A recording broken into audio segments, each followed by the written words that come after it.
Hi hello friends, మా చిన్నప్పుడు ఈ కందికాయలు మేము మా పెద్దమ్మ వాళ్ళ తోటలోకి వెళ్ళి కోసుకొచ్చుకొని ఉడకపెట్టుకునే వాళ్ళం. ఇప్పుడు ఈ కందికాయలను మా అమ్మ పొలానికి వెళ్ళి తీసుకొచ్చింది ఫ్రెండ్స్. చాలా రోజుల తర్వాత వీటిని నేను చూస్తున్నాను. వాటిని వాటర్ వేసుకొని గ్యాస్ మీద పెట్టుకొని ఉడికించుకోవాలి. ఒక 2-3 పొంగులు వచ్చిన తర్వాత అందులో రాళ్ళ ఉప్పును వేసుకొని ఉడికించుకోవాలి. టేస్ట్ అయితే చాలా బాగుంటాయి. ఉడికించిన కందికాయలను తినడం వల్ల పోషకాలు ఎక్కువగా ఉంటాయి. ఇందులో కాల్షియం, ఐరన్ వంటి ఎన్నో పోషకాలు ఉన్నాయి. పిల్లలకు కూడా జ్ఞాపక శక్తి పెరుగుతుంది. హెల్త్కి కూడా చాలా అంటే చాలా మంచిది.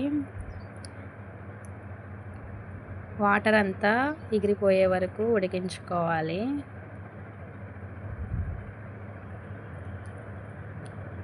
తర్వాత స్టవ్ ఆఫ్ చేసుకొని వాటర్ని తీసేసి కందికాయలను వేరే బౌల్లో వేసుకొని తొక్క తీసేసుకొని తినేయటమే. ఒక్కసారి మీరు కూడా తినేసి ఎలా ఉన్నాయో కామెంట్ చేయండి. మా వీడియోస్ కనుక నచ్చితే like, share, comment and subscribe to my channel.